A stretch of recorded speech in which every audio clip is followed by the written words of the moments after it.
Welcome, ladies and gentlemen, boys and girls, children of all ages, to the WrestleMania review. I am your host for this evening, Chaotic Danger.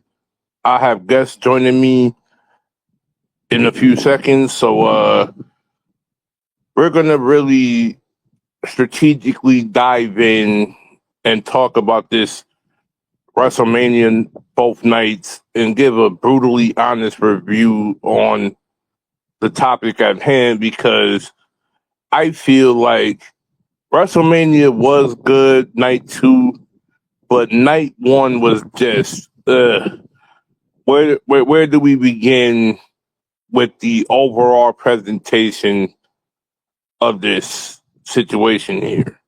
I mean, let's be real, because I feel like TKO let us down big time. But as I let my first guest enter in, the Violet Tick has joined me, and let's start from the top of this, CJ. Let's get the show on the road. Yep, let's start with the first match that took place. I mean, it was an excellent match, don't get me wrong, but for the match time lengths that these matches had, it was not an excellent way to showcase WrestleMania.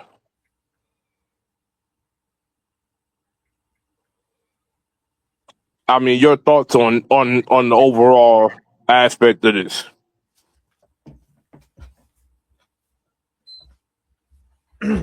Well, some of the matches, we're going to be talking about on a later date, but the first match, I got to say, was decent. I mean,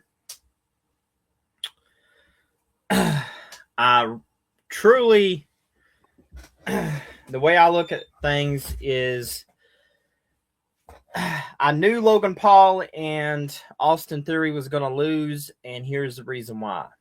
One, you have show speed that is not experienced, and it's basically in the ring with a bunch of veterans. So, in other words, the veteran's always going to win. But I will say the best thing about that whole thing was ISO speed spot on Logan Paul. Kudos. That was like the only glaring spot, knowing that the Usos and LA Knight was going to win that. Cool.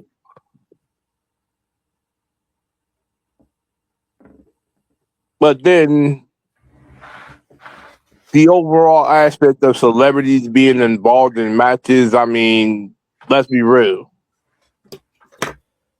If celebrities are not wrestlers and not training to be wrestlers, what's the point of having them in critical shows like WrestleMania in the first place?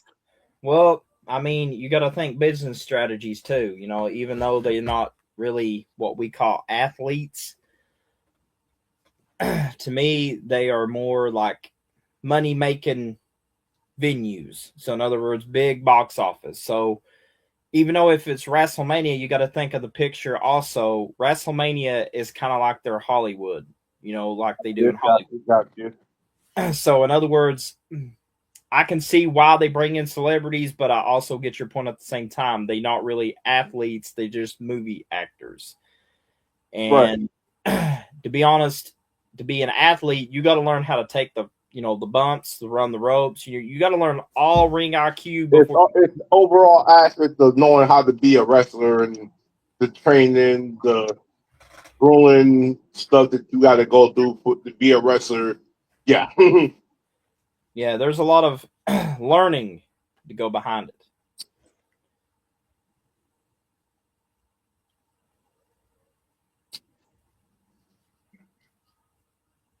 It's levels to being a WWE superstar or a wrestler in general. But I'll give that match a good 4.5. I mean, it's not really the greatest match that was on night one, but as we dive into that second match, that Drew McIntyre Jacob Fatu match. Oh my goodness. Excellent on all phases of that match. Not only that, like not one, out of those two matches, that 6-man tag team was a killer. I didn't really think that our show speed would literally be, opening WrestleMania. I thought they was going to leave him out of the card. So, it kind of surprised me. But Like, this is my thing about it. I think if you would have started off WrestleMania with Drew McIntyre and Jacob Fatu, that would have been an excellent opener. Well, I really think that the excellent opener, to be honest, I would have think that Jacob Fatu and Drew McIntyre would be co-main event. And here's why. You want to have a banger after banger. So in other words, you got the CM well, it was actually the Cody Rhodes, that's not two. But anyways, Cody Rhodes and Randy was the main event. So you had the co-main event, just imagine Drew McIntyre and Jacob Fatu. And then, you could always switch that around with Liv Morgan and Stephanie Valkyrie. That was pretty much, which we get onto that. I don't want to, take up DJ's time with the match cards, but there's a lot of stuff that you got to realize. That, one, you got to think of it as like a general manager. You got to have your match card set in stone. You have a match that you think is going to open, not, for example, WrestleMania Night 1, just because you booked, the first match doesn't mean that it's going to get you the quality you need. So in other words, you have to figure out, okay, what is my first match? What I need to do to have it a 5-star classic where I can draw in the views, the money, profit, and, make WrestleMania good. They need to think like that instead of thinking more money, because, money, if you don't have the production or the quality, you're not going to really have money. That's me exactly saying that. And looking at it from a standpoint, and we're going to get into this later on how we should have really arranged night 1 in general, but that Jacob and Drew match really was a instant classic, if I could say so myself. And then literally, I would have really scheduled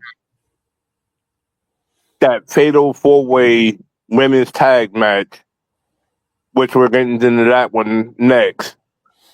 That match right there, I mean, having Paige debut at Mania was awesome, but it was ruined because of the reports before Mania. And I wish they would have just saved that as a surprise in general. So, I mean, having Paige back in the WWE is awesome.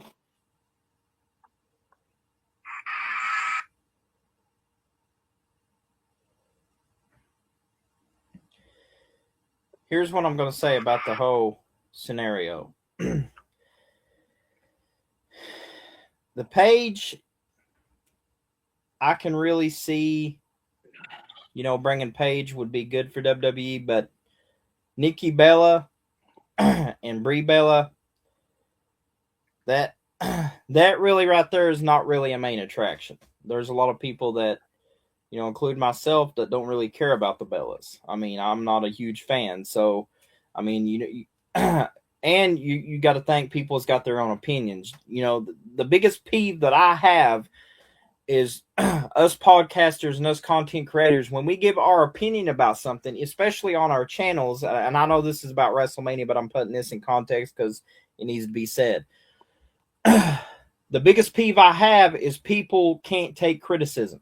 You tell your point and your opinion, and oh boy, that's fighting words. They got to respond. They got to put negativity in the chat.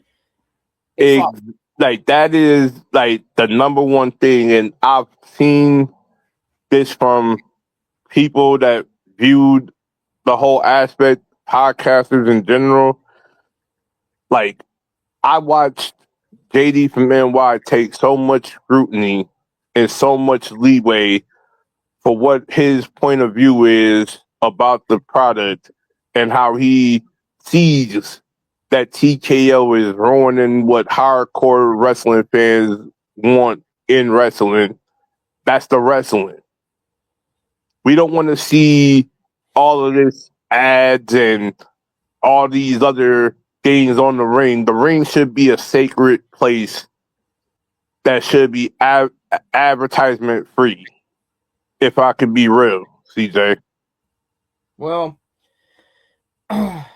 going back to the WrestleMania part, I can understand if they are trying to get their sponsorships commercials out for WrestleMania. I mean, I could see that because there's people that's put a lot of money in just to have their product pushed. I mean, you look at Snickers, very good candy company, and not only that, you got Prime Energy Drink, which Logan Paul has a sponsor over.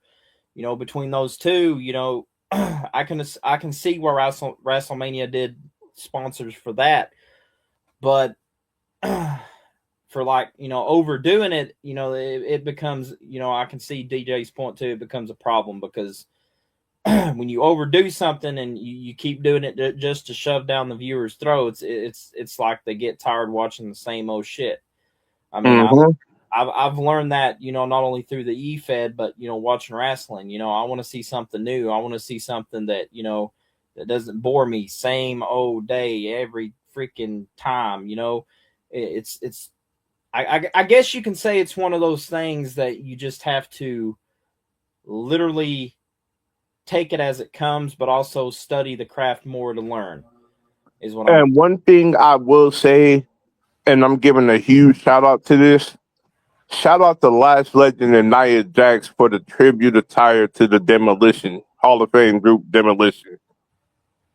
Excellent way to show love to a legendary tag team like them.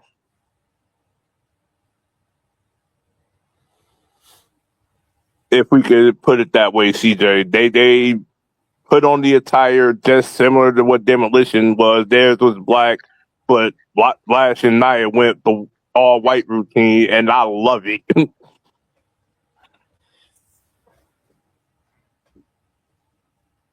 But moving on to that next match of the night, and this is where I can clearly say you ruined a perfectly good match.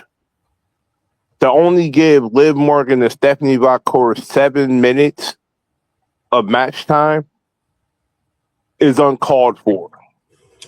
Yeah.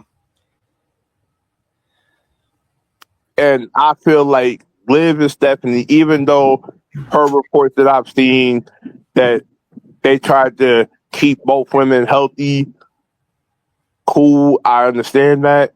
But also give that women's match, give that championship match at least a good 10, 15 minutes to let that showcase their talent.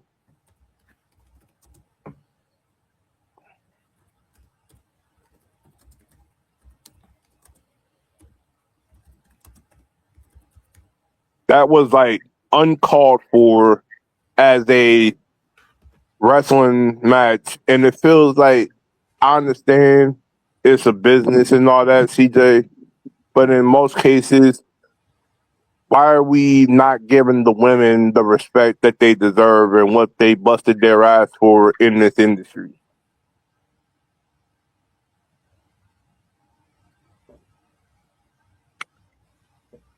But also, giving that title to Liv Morgan, I mean, I can understand from a business aspect, Liv is improving.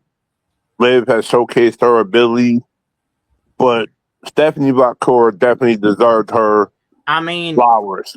going back to a Jim Cornette quote with the Stephanie Vaquer, I've heard him mention this plenty of times on his podcast on the Jim Cornette YouTube channel. I'm pretty sure DJ you've watched it, but he says this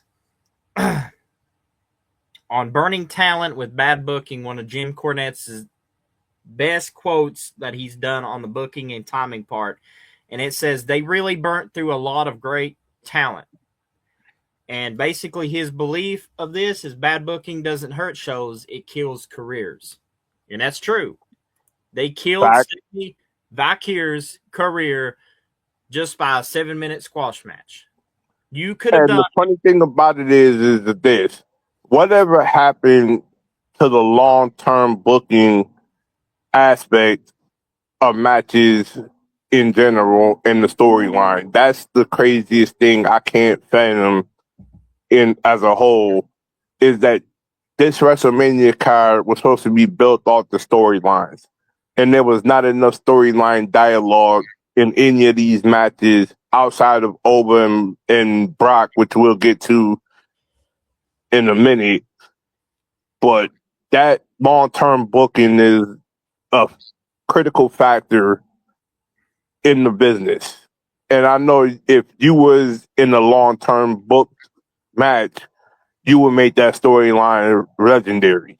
I mean, take for my EFED for example. Look how Mondo Mania was a huge success. I took my time booking stars, and even with my Hall of Famers, I gave them time to do their speech, gave them their flowers, respected it. WWE needs to take credit off of the books, because here's the biggest thing that I saw during this Mania. Now, you and the rest of you guys in the chat, the ones that's watching, or maybe even you're catching the replays, who knows? But here's my pet peeve about this. If you're running a show, especially whether you're an EFED call booker As we bring in the third guest of the bunch, and we'll let you continue. or King Dominator is in here. or even a real promoter or EFED promoter. Yeah. The understanding and the fundamentals is this. You got to understand how to take care of talent. You got to understand that you can't always bury talent. And that's what made my biggest peeve about the Mania, because they did not give Stephanie Vakir the respect, not only for what she deserves with the Women's World Championship, but I kind of felt like they disrespected the Women's World Championship match by only putting it 7 minutes. 7 minutes just to let the women flop around in the ring like a bunch of damn donuts at a donut shop. Like, come on now. I mean, this ain't Ryan Storm's La Foo Jelly Donut Shop where they flip donuts around. You got a little creamy donut, spinning around a little machine. It flops up. It looks like a tornado storm bomb.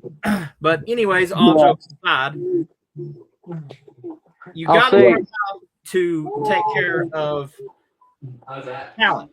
That means even your champions, world champions, women's world champion, whatever the case. Exactly. But as we get into the first thing, I want King Dominator's opinion off the 3 matches that we mentioned, CJ, and his take on all 3 matches that we mentioned, the Jacob and Drew, That match was crazy. the 6-man tag, and the Liv and Stephanie in the Fatal 4-Way. Jacob and Drew McIntyre's match was actually insane. If that was like the best match in night 1 ever. As far as the first match for night 1, actually, I have to be honest, the match should have been longer, but I don't know what happened there. All I know is that there were spots after the match. After that match, there were spots of it that were actually good, like the I Shall Sweet scenario. When you did that frog splash.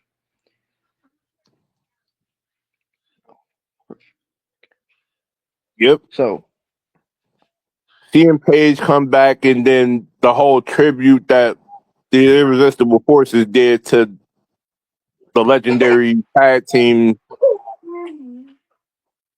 was awesome. yeah. Because after we do night 1, we do night 2, right? Yep. And then we get into the other scenario match that happened, the Cody and Randy match. I don't know what was they thinking with this match. To give it 22 minutes is crazy to me. But let's not even forget before we even get into that match. What a disappointment you gave to AJ Lee and Becky is diabolical in my mind. Yeah. Like that match was uncalled for. I mean, to have Becky send AJ into a turnbuckle just to win is crazy.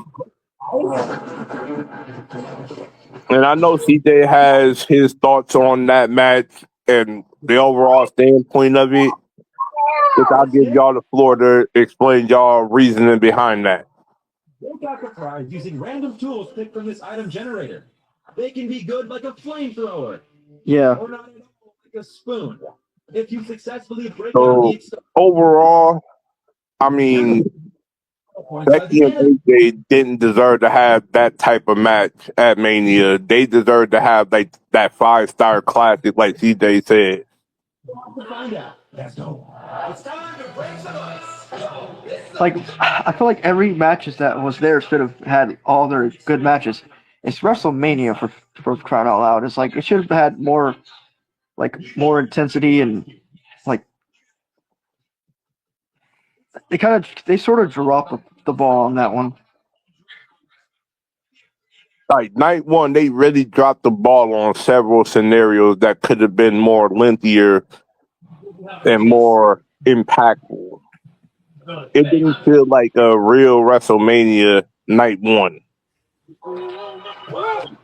Agree. But as we dive into this Cody and Randy match, I mean, there was a lot of scenarios that didn't feel right in that match. This is crazy. I've never seen anything like But this. I want your thoughts on it. I wonder what it tastes like. I just have this big feeling that Randy was not going to win the title, especially when they had Pat McAfee in there. It just ruined the whole scenario. Like if Pat was not there, I think Orton could have won the match, but If Pat or Jelly Roll wasn't around, that match could have been a different scenario. yeah, better. It's like it was not really like then it would not be like a one-sided beatdown. Cody Rhodes was giving Orton. Right. So yeah, it's like them having those two involved in it just ruined the whole thing. Exactly. And I mean, like a lot of fans have pointed out and a lot of podcasters, it felt like Jelly Roll and McAfee should not have been involved in that scenario at all. I mean, 20 years of history between Randy and Cody, and literally this is what you present to us at Mania. I feel like they yet again kind of protected Cody Rhodes from keeping the championship or something. It felt like the same scenario from last year's Mania. It's like, why are we protecting Cody, even though he's a legendary wrestler in his own aspect, family, all that good stuff? I respect Cody for what he's done, but y'all could have gave Randy that opportunity to get number 15. Yeah, I feel like Orton should have got his 15th title, man. I don't know if they're gonna probably do that for SummerSlam or something like that. Maybe, hopefully. Because But I know- whatever they set up for Cody going into Backlash is like, yeah. Will we get into that whole Monday Night Raw scenario? Well, we'll get into the Raw stuff after we get done with night 2. All right. Because But then we start off night 2 with one of the most blockbuster things that we've ever seen after that match between Oba and Brock. But for y'all to give that match a 5-minute squash match, let's really look at this in the standpoint of that match should have been longer than 5 minutes. yeah, at least 10 minutes. 10 minutes. At least 10 minutes. Because I looked at reporters saying the obvious here that Brock really wanted a fight with Oba to put him over more. But for TKO to say, okay, we want this to be a squash match and let Oba win. I mean, I love Oba Femi. I respect what he's done in his career. Yeah. And we But that actually should have been the 10-minute match. Yeah, we wanted Oba to win regardless, but we just didn't want him to win in a quite quick fashion. Exactly. You know, it's going back to Liv Morgan and Stephanie Valkyrie. It's like they gave, Brock and Oba like a short. Here we go again with the short matches. Yeah, man. It's like, It's I mean, a disgrace that you give Brock Lesnar a 5-minute squash match to put over Oba, which was incredible that they did Oba and they didn't ruin his whole momentum as a wrestler in his career. But yeah. Brock deserved to have the fight he deserves. I mean, if it would have went the other way around, I think everyone would have been pissed off, including us. We've been 10 times way mad than we are now. Right. And then for this whole thing that I heard the reports that I've seen, they really wanted to have Brock Lesnar retire in his hometown of Minnesota against Gunther. And yeah, it's just crazy. But I also forgot about the one match in night one that we're talking about now, the Gunther Seth Rollins match. I mean, it was excellent up until the point that Braun Breaker came out. It cost Seth the match, but I mean, what's your thoughts on it? You know what I'm saying?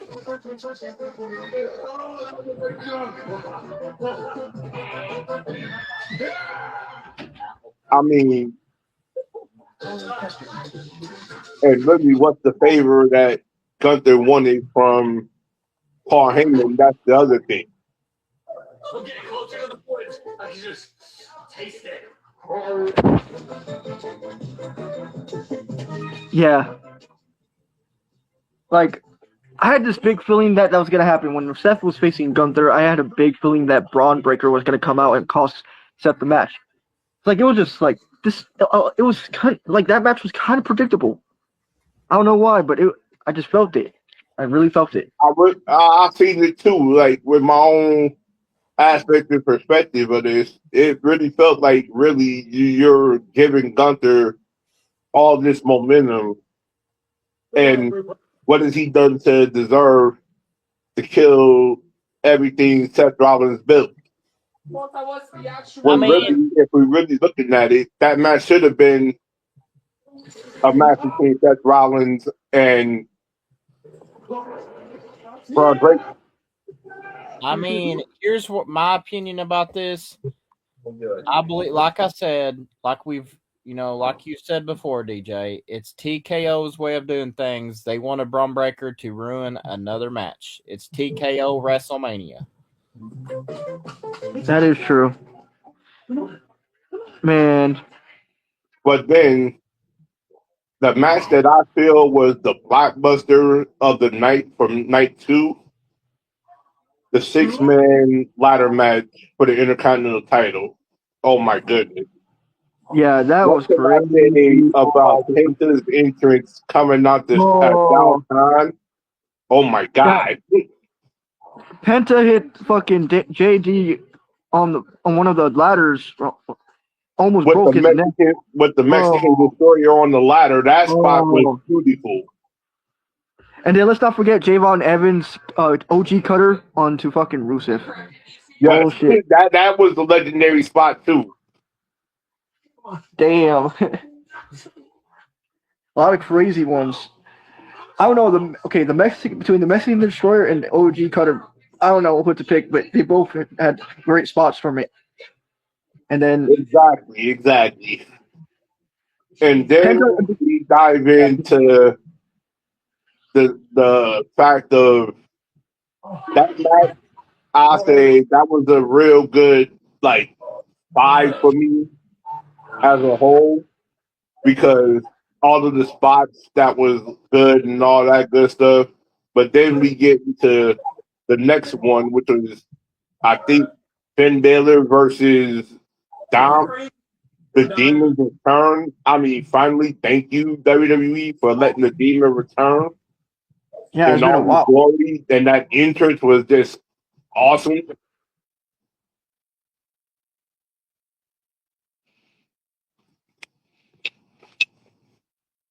I mean, how long has it been, fellas, since we seen the Demon in action?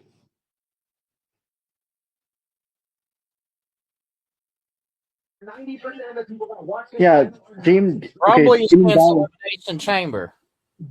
Wait, Because like what? Say the it again. last major time we saw the Demon was literally, I think, Damian Priest versus Finn Balor. No, I think the last time we saw Demon Finn Balor, Was it against Edge? I think it was Edge. Because I think the Demon came out against Damian Priest, if I'm not mistaken, at the Mania that happened in Vegas. I think so. I don't. Man, it's been a while, so I sometimes my brain doesn't really go and doesn't remember much. Right. But it was a good match. I mean, I will give credit where credit is due. They put on an excellent performance. But then we dive into the Trick Williams and Sami Zayn match, which, wow, Well, that deserves a little bit more length time, too. yeah, that's true. But I'm not mad about Trick winning that title now. I don't mind it. Nah, I mean, he's new not and at all. fresh. You know, Sammy done it all. He's already held it. He already held it before. So I mean, it's only good that he could, give the title to Trick anyways. And Trick Williams' entrance, I say, was one of the most good ones that I've seen at Mania. But having that long fur jacket, I was like, how long is this jacket? Bro, yeah, I just noticed that. It looked like a damn toilet paper. I was like, that's a long ass I'm fucking. saying, What the no, fuck? no jokes about it and all that, but damn, Was it connected to his jacket? I was like, hey, is that a toilet paper? He come out of the bathroom. it was really connected to his jacket until like he got near the ring, and then once he got near the ring, the jacket kind of went as a standard jacket. Yeah, that was awesome though.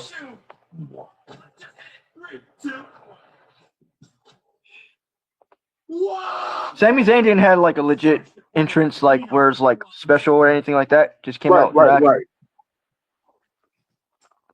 But then I say like night two really delivered more than night one, in my opinion, as we dive into this Cody Rhodes and as we dive into the Roman CM Punk thing. The first thing that I gotta say is thank you for AFI's Misery and Cancer being showcased as ROH team. I said once I heard that, I was like, oh shit, they're gonna really give Punk the match as a whole because of this legendary thing. And I'm like, and Punk's jacket, giving respect to the people who passed away, even the man on the back of his jacket. Awesome presentation that they gave Punk on his jacket. Go down, go down, go down.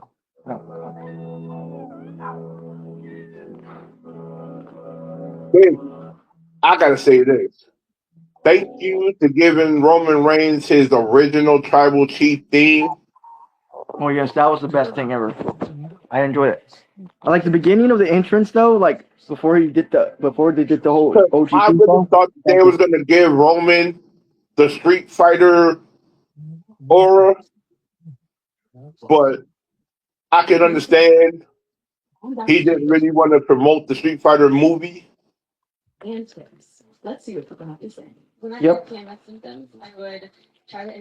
So yeah,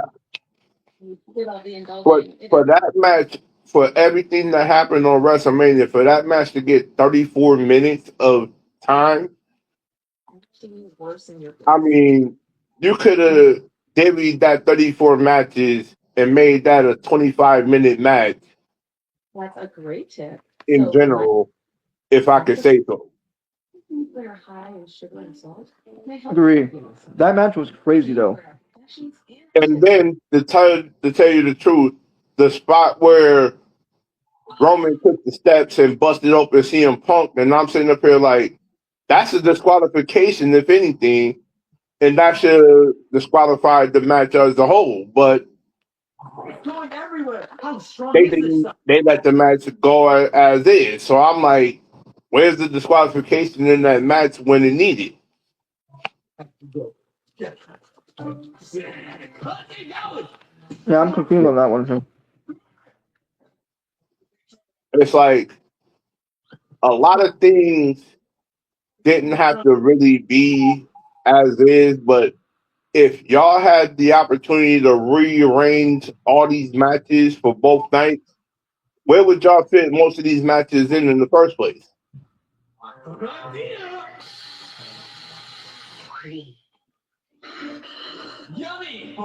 would be the co-main events of both nights, and who would be your standard matches before those co-events?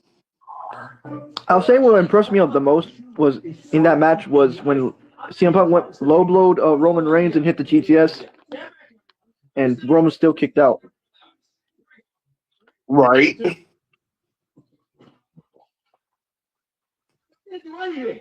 Like Roman did everything in his power to make sure he does not lose that match.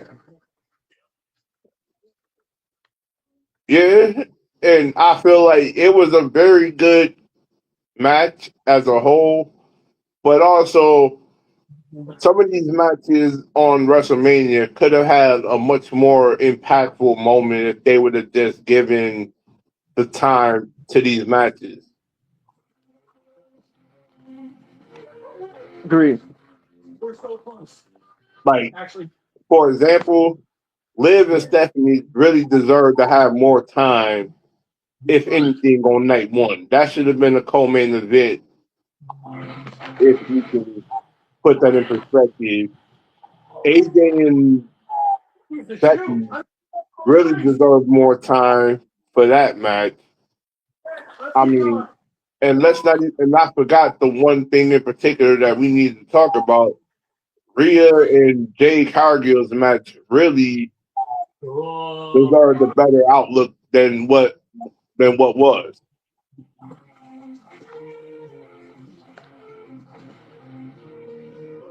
I mean, let's be real, KD. Did that match really need to have Io and Deacon and B-Fab involved in that match too? Yeah, they should have just had it like, straight up 1-on-1. Why did like Rhea Ripley came out like she was like pale white, like she came out as Paige or something? I noticed that too. I'm like, what was up with the white attire style in Rhea's attire? But I never really. I still got to do some looking up on that one. Why the white attire as a whole? Because if we notice, every Rhea Ripley attire has either been a horror style or gothic style attire. What made Rhea come out in white? That's beyond me. Agreed. But what would y'all overall value be of WrestleMania both nights? I'm giving it a 5 for night one.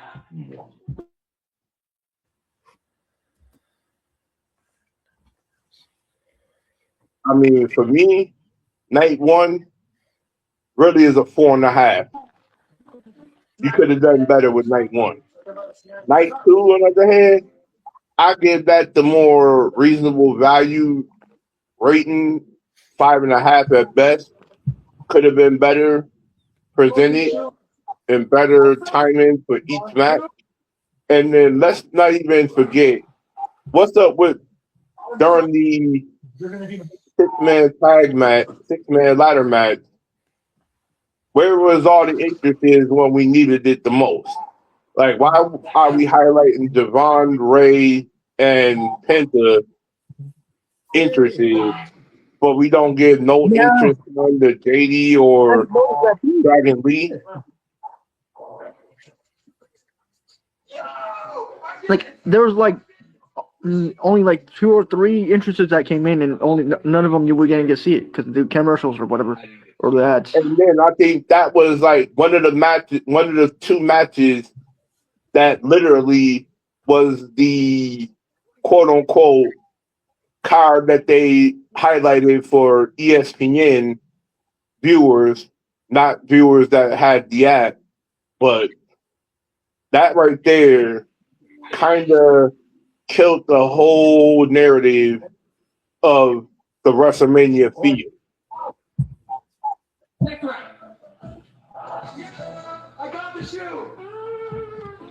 But going back to the Obafemi versus Brock match, after that match was like over, we talk about the Brock Lesnar retirement. I'm still confused on that part. I'm kind of still shocked at that too, Katie. And in most cases, like, Yeah, because for Brock to just after that match, we seen him sitting in the ring for a minute, and then when I seen him start taking off his MMA gloves, I was like, no, not like this. so I was You like, could tell the look on Brock's face, but the look on Paul Heyman's face was like even more shocked.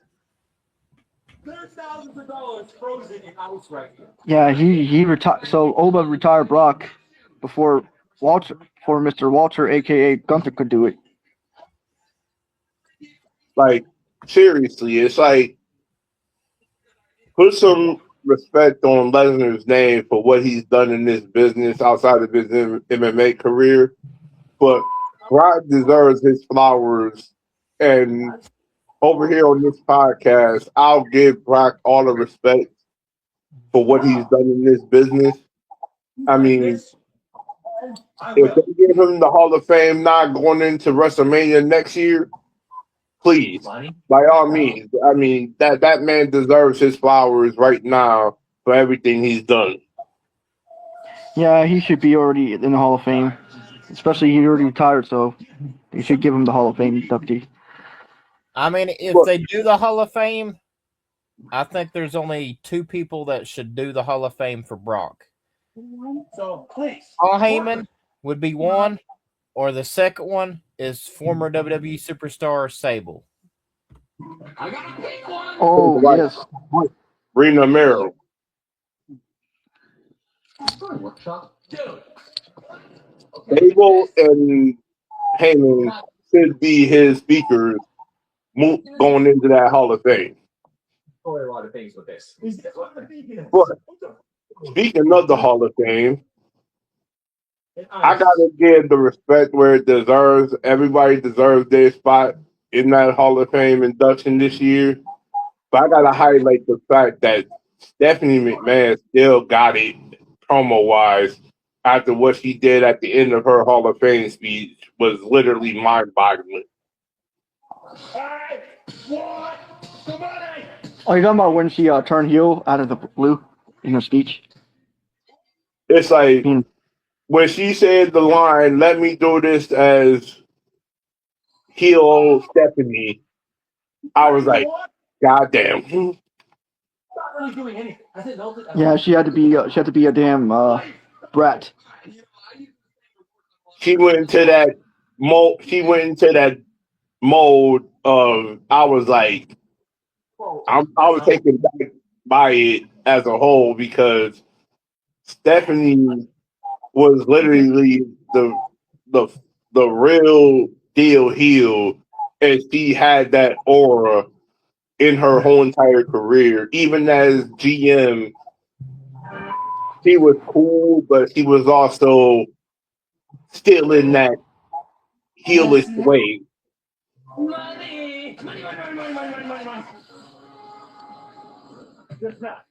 And like, Yep. there was not too many people, and I got to give respect to Demolition's speech too, because they were a badass team. I mean, let's look at the history of the Demolition.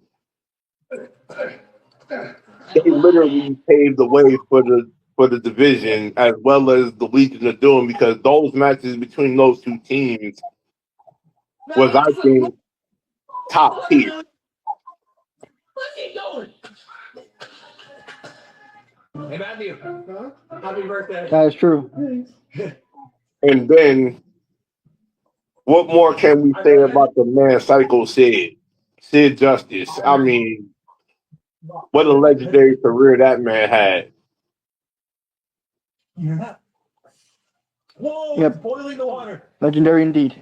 I was now doing more damage than the flamethrower. Like, everybody deserved their spot. Even that Immortal Moment match between Andre the Giant and Hogan, that match kind of was a reason why my childhood wrestling start happened.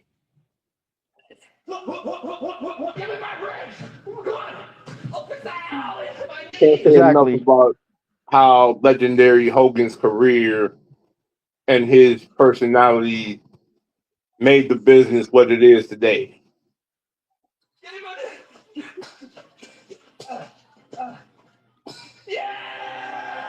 I wonder who's going to be in the Hall of Fame next year, though. Like, that is a good question. I mean, if you had choices that you wanted to present out there, and if I know CJ, I feel like this name definitely deserves his credibility right now. These two names in particular, Sandman and the franchise Shane Douglas. And you worked it all. The ice is not one bit melted. Oh, I yeah, think Shane those Douglas. two names definitely need to be in the WWE Hall of Fame. That's right. Let's go. I'll fix this later. Just don't look at it. Yes. One that truly deserves it, yeah. And I know CJ probably heard those two names and is like, yep, definitely. Yep, and you're forgetting one more. It's not losing. The legendary Sabu. Yeah.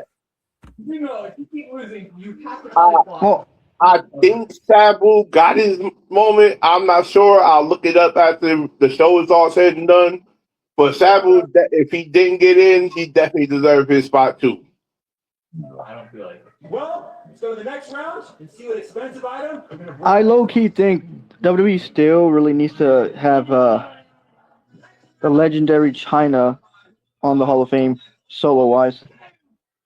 I That's agree what with that name too. China deserves her spot too. because China done a lot, especially when she wrestled with guys and stuff like that. So I mean, hell, she was the only woman, I think, in history to hold the IC championship. And I think she got the hardcore championship at one point too.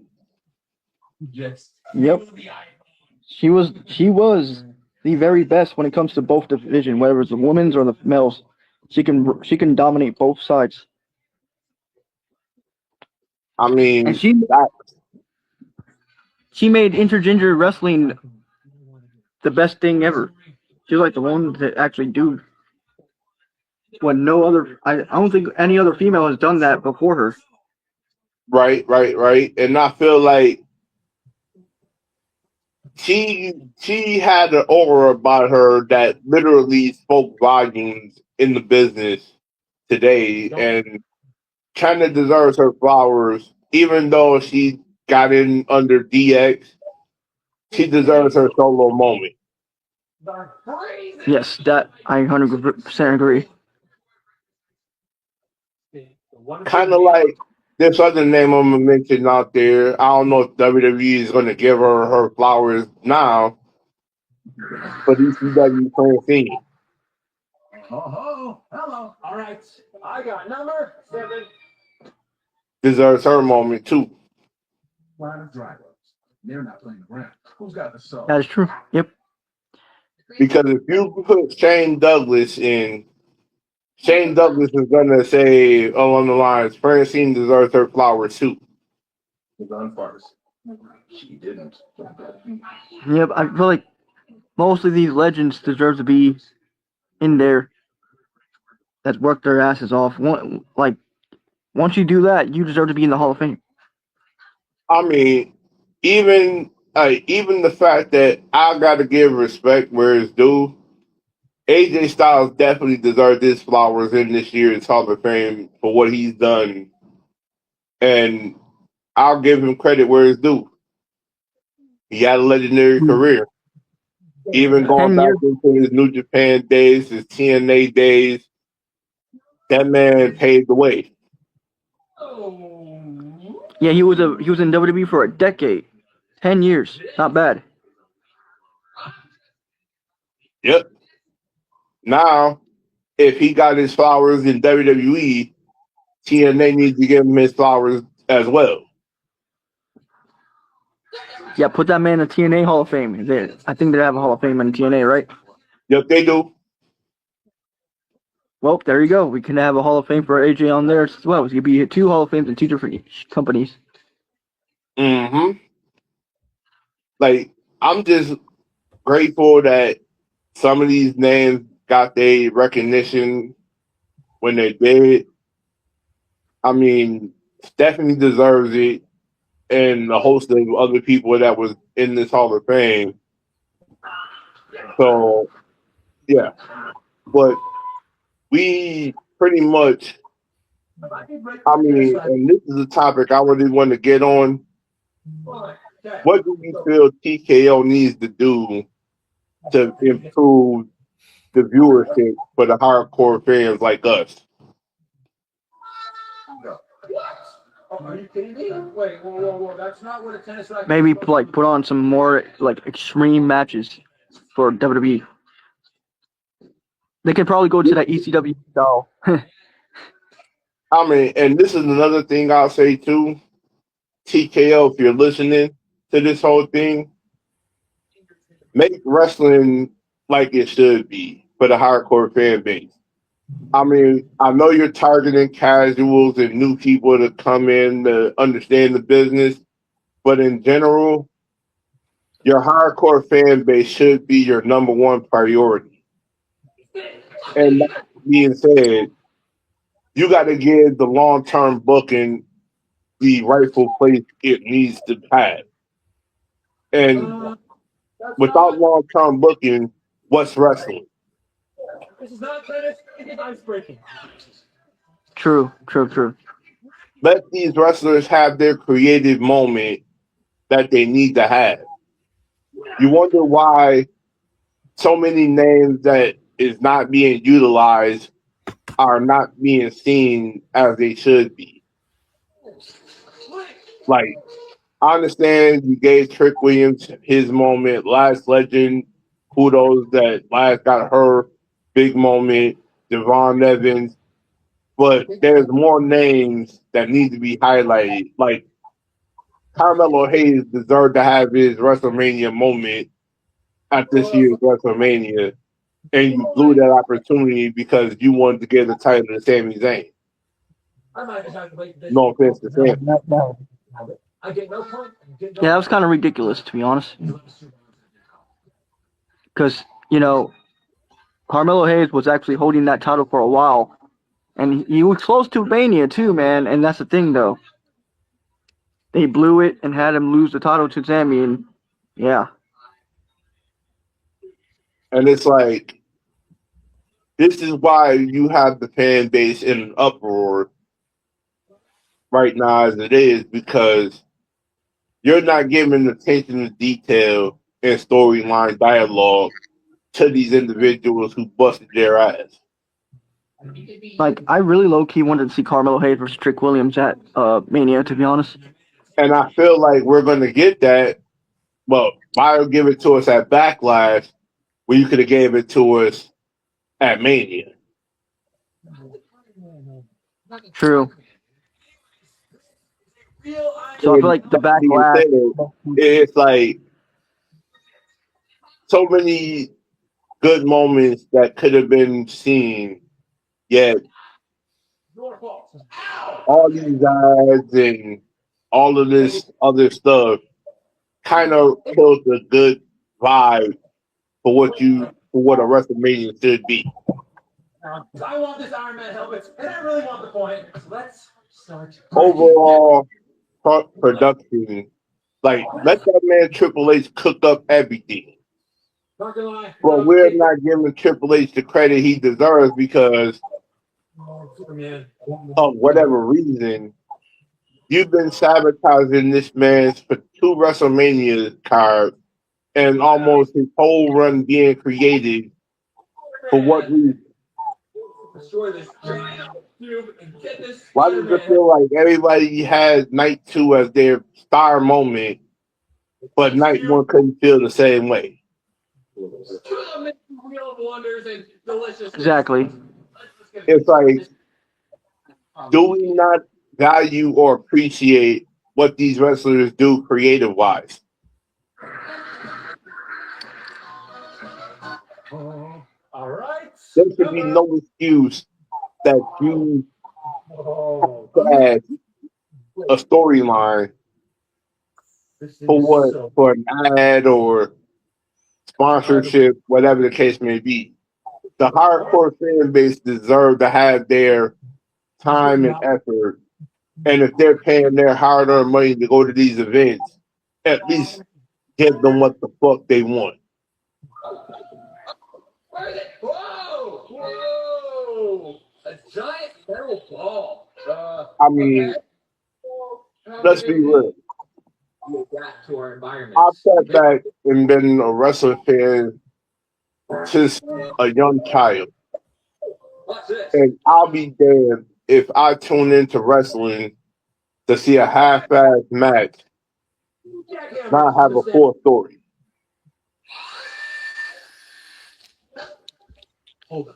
I just did 1 second. And speaking of stories, I mean, all these surprises that we gotten on the Raw after Mania, I mean, seeing that you brought up Ethan Page, seeing that you brought up Sol Ruka, seeing that Jacob Fatu may be a whole infamous point of Raw.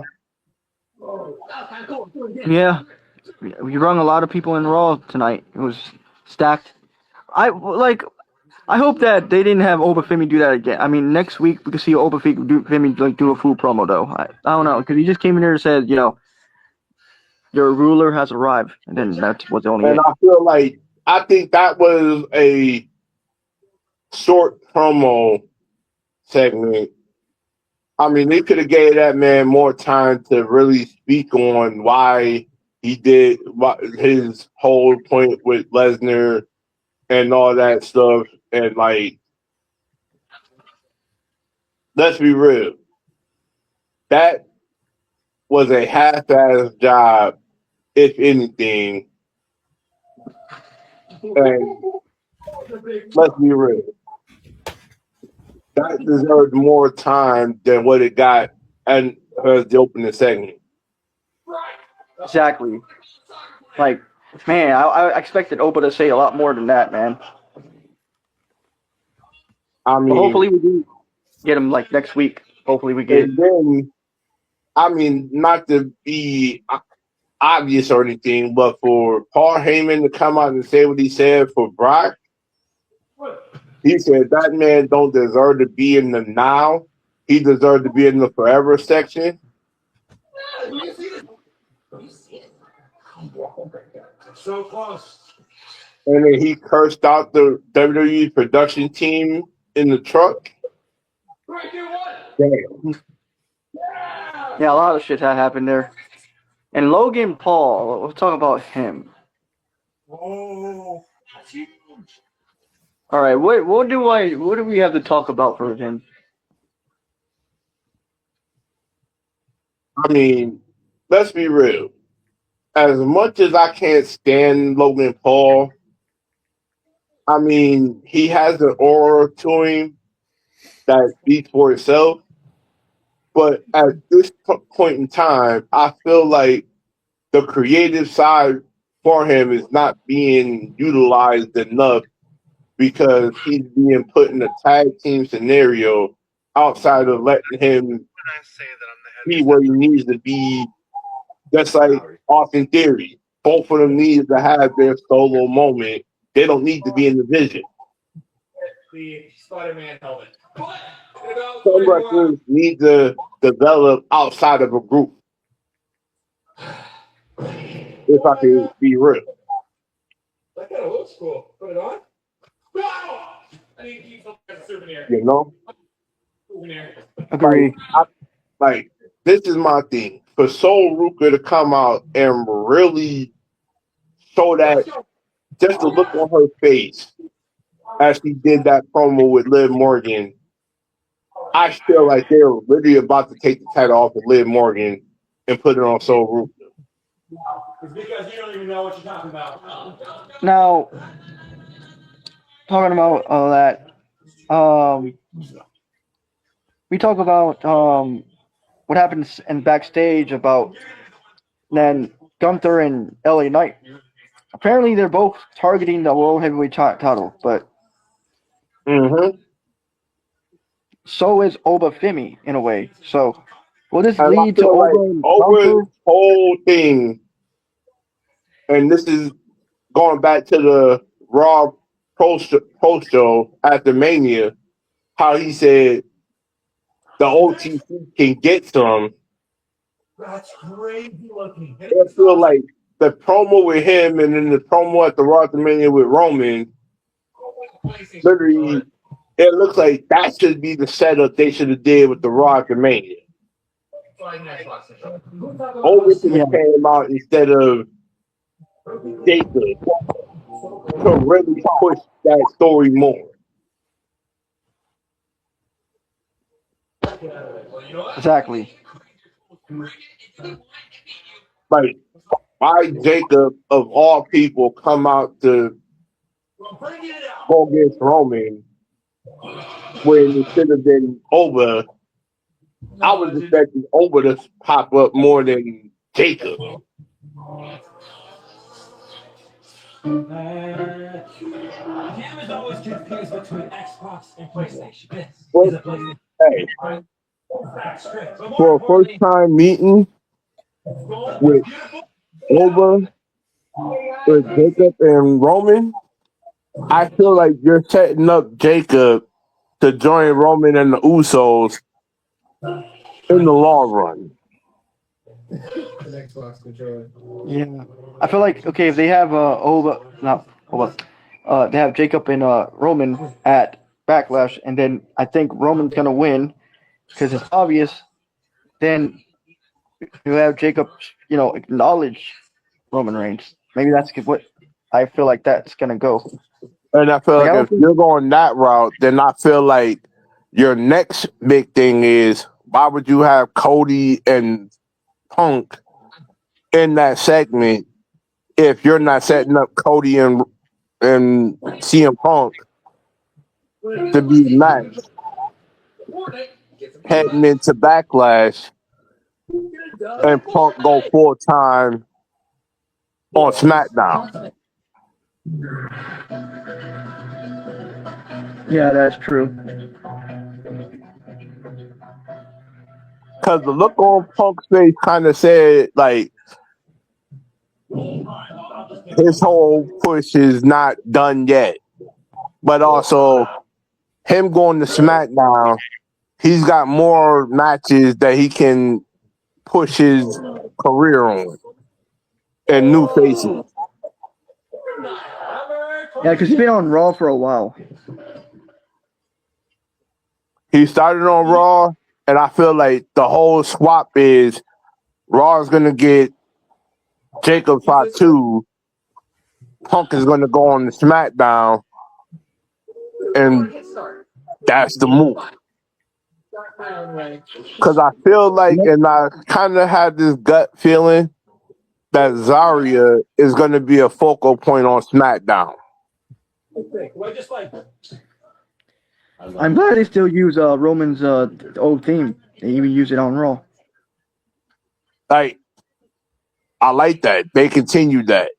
And that's cool. But I feel like the Usos, they need to go back to day one-ish. Yeah, and they keep going with new theme songs after new theme song. I'm like, what in the hell? I feel Pick like one. they need to go back to day one-ish. That was their primary theme that brought them all the attention. They need to go back to day one-ish. Yeah, since Roman's going back to his old theme, I think they should do the same. So bring back memories again. Bring back those old memories when they were in the bloodline. Mm-hmm. Because Because back in if you're back in resetting 2021, up the stage for the bloodline to form back, yeah, because 2021 back in those days it was golden era of the bloodline, mm-hmm. the And best I era. feel like if you get Jacob to join with Roman, I feel like Yeah, Jacob is going to bring Zilla at some point yeah, to go with him. bro. I literally thought Zillow was gonna actually return on or made a debut on WrestleMania. I saw his live stream. His live stream he did. He was at Mania, but I guess he didn't want to intervene because maybe he believes in his cousin that he can win the title. So I guess he didn't want to get involved. Mm-hmm. And it's like, it's a lot of things that should have happened at Mania that didn't happen or didn't produce this year to be a full-blown experience that Mania should be. And I think that's why certain fans didn't feel that excitement heading into this year's WrestleMania.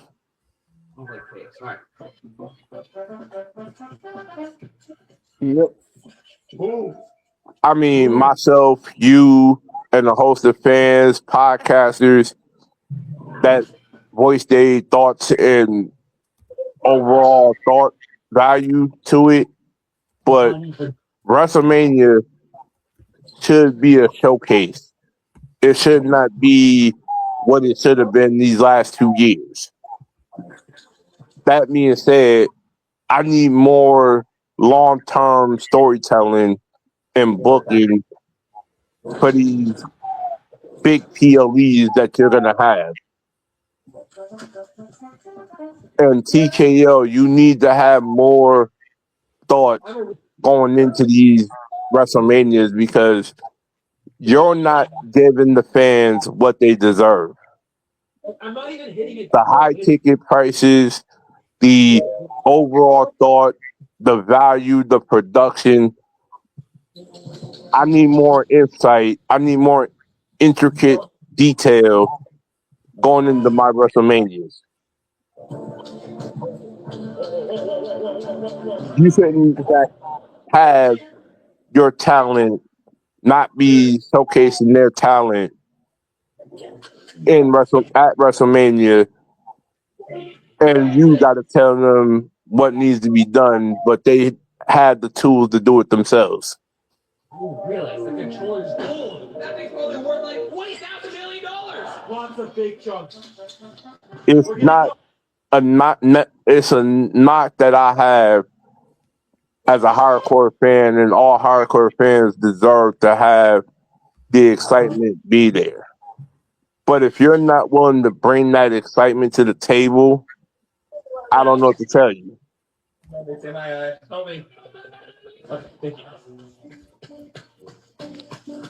We spend our money, we buy your merchandise to see a half-ass product. Nah, that ain't the way it should go.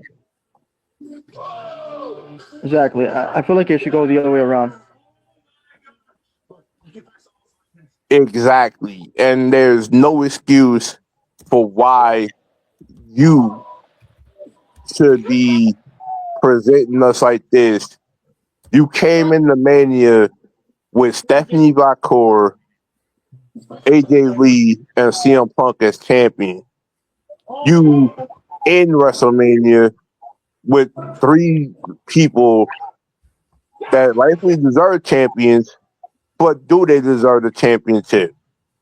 Becky Lynch, Roman, and Rhea Ripley. I think it's still gonna work. I mean, no, and Liv Morgan. I mean, let's be real. Ever since you, and then for you to give Liv Morgan her song that she did, I think was not even the right move, but also, why are we changing themes for people that they don't even like their own theme to be this new theme that they had to begin with? That means we can play Fortnite. We absolutely You can. ever notice that, Katie? I got a goal. Yeah. That's an Xbox controller. No, it's not. I got the PlayStation controller. It just felt so out of place to change themes for wrestlers when the original theme was getting them over to begin with. Hey, no, that means though you lose. Don't tell me again. I'm like, what is the point of changing the theme song? It's like they keep changing theme songs. Like, stick with one theme song. Don't become the Usos now. Changing the new theme song after a new theme song. It's like, golly. It's like, if you can give Roman back his theme, you can give everybody else a theme that they want that fits them. I still like to see the Usos get back their old theme song again. I stick with it. Like, if they go back to day one-ish, that would be the Usos' primary theme, because if Roman can get his, they can get theirs. That is true. Like, I kind of predicted Roman was gonna literally bring back the head of the table theme song at Mania. I kind of had it right. And when he brought that shit back, I was like, oh shit, he's going back to his old ways. There's no way he's gonna lose. Kind of predicted it too.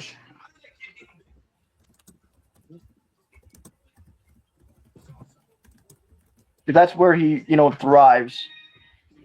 When he goes to that level, he goes into, like how he likes to say it, he goes into God mode. And you went straight into God mode in that match. God Fact. mode, right there. Just like I feel like CM Punk's Despire Burns and his ROH theme fits him just like his cult personality theme. Give us a little switch. The only thing between it is just me. Man, I'd like to see Punk go back to the Fire Burn one. Damn. That would have been fucking awesome. Indeed.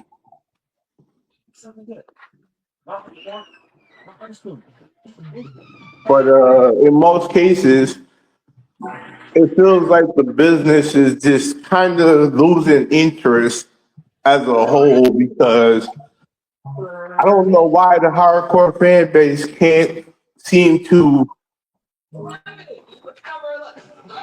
what's going on in wrestling today. I mean, all these companies are doing something to entertain the hardcore fan base, but not captivating it like they should be.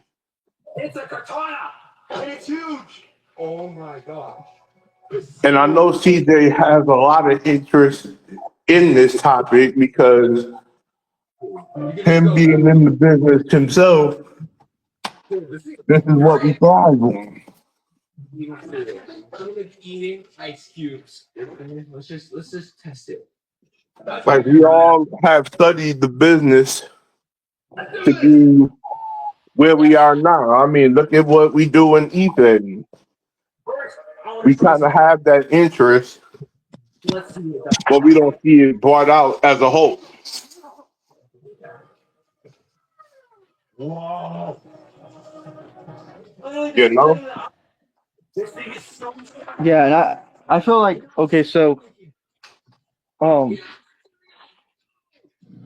like, for example, now I know there's not really WWE or wrestling or not, no, WWE related, but it's eFed stuff. But like when we do stuff for eFed wise, we want to make people like enjoy the product and be satisfied, not let them down. That's why in eFedding I get more interact with it a lot more than like pro wrestling. I don't like for eFed wise, it's more funner, and you can actually be yourself, and you can make dream matches or whatever the case may be happen. Right. We do something more valuable than what actual wrestling has. Whoa. Go put it down. Look at that. Put it down. Need some flavoring. Oh, I'm making shaved ice. No.